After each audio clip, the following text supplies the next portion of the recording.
Hello, this is Derek with Cosmo Studios, and today we're going to do a quick rundown of a combat situation of our full rules set that you'll find in the core rulebook. And just want to highlight the force-on-force rules, the heavy weapons employment, and team play. So what we're going to start with is three role players, Jack, Dave, and Tony. Jack will be acting as a squad leader, Dave as the first team leader, Tony's the second. They're made up of a U.S. squad. Dave and Tony each lead one of the fire teams, and Jack as the squad leader it has the machine gun team in tow with him as they go through the battlefield. And what we're going to pick up with is as the players are moving through the zone patrolling, they spot some people in front of them, and we'll pick it up from there as the squad makes an encounter. So again, Jack is a squad leader in charge of two five-man fire teams. Dave and Tony are his fire team leaders.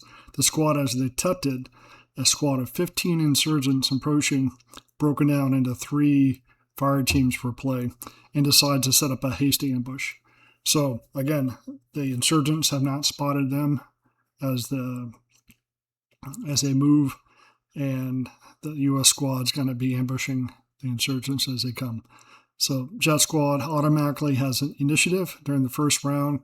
The insurgent leader failed his instincts roll, which is a 9. He had to make it below a 9, and he did not.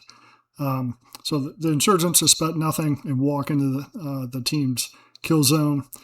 Jack initiates the ambush with a rifle shot, rolling against the swarms of 14.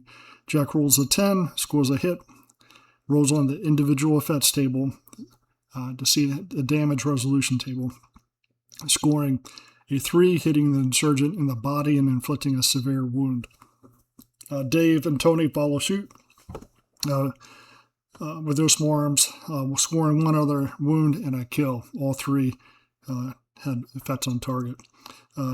Team leaders Tony and Dave now can use their communication actions to tell the fire teams to open fire and each roll a tactics check to pass. The squad, our fire teams heard that. So with that in effect, we consult the force on force table. Tony rolls one 10-sided die. Use an ambush enemy exposed, adds 4 to the die roll, getting an 8. Ooh, good roll. But plus 4, 12 total. So Tony's team pins down an enemy fire team, winning one and killing a second. Dave's follow shoot, targeting the second one, score similar results. So again, 2 fire teams essentially pinned down. The third one, Jack with the 240 team directs the 240, the machine gun, to open fire. So now we're going to use the heavy weapons team against that third fire team. I'm rolling his tactics.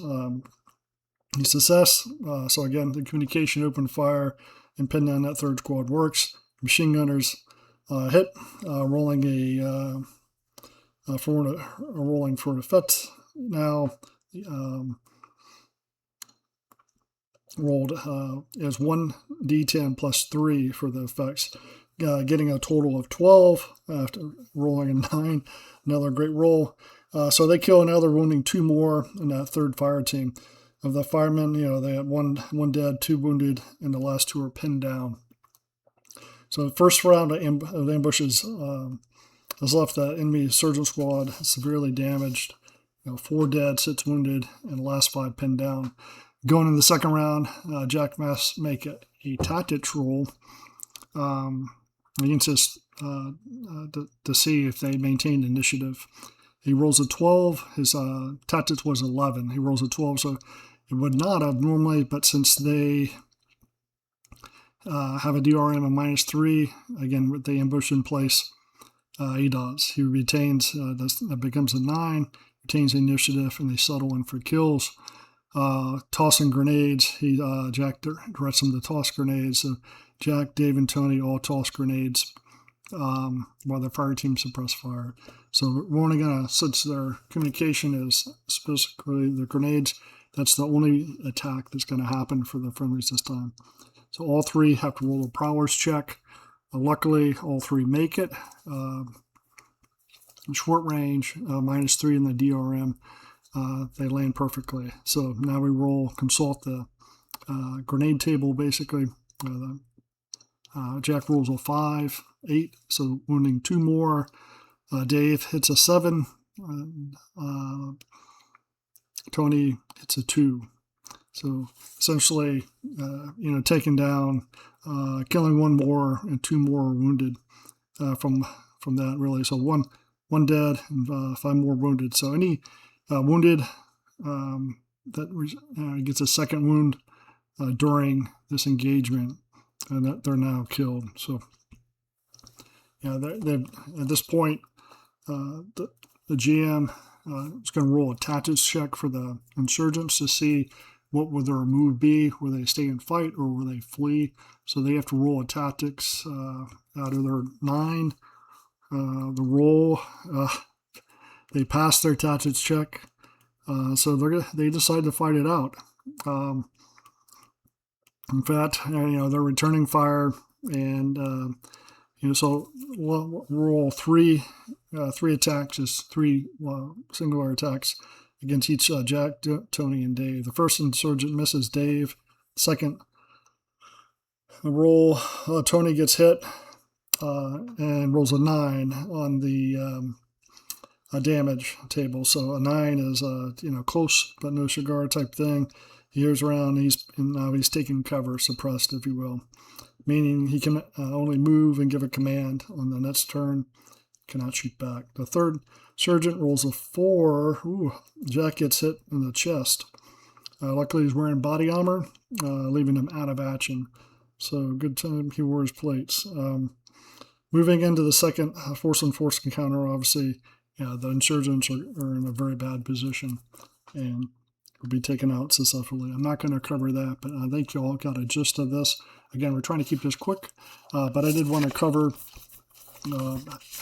a glimpse of the new rules, of the full rule set, not just the rules light that you've seen out there in the Quick Start, which is free on Drive-Thru-RPG. You can download it from a website, and you can also now get the Quick Start, the Shepherd's Transit, the Shepherd's Transit on Foundry VTT. Again, it's out there. The system is out there.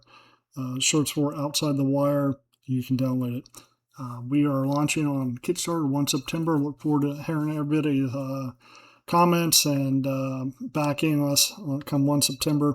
Should be some great deal on the first 48 hours, 60 hours or so for the Let's set, which will give you a full campaign, and essentially, how to run a 12-week deployment. You can expand that if you want, but 12 sessions seems like a good bet for a role-playing game. And then all of our stretch goals will go to adding scenarios to each one, ideally up to 12 weeks. We'll see how far we get those stretch goals, but again, 1 September, see you out there. Look forward to hearing your story.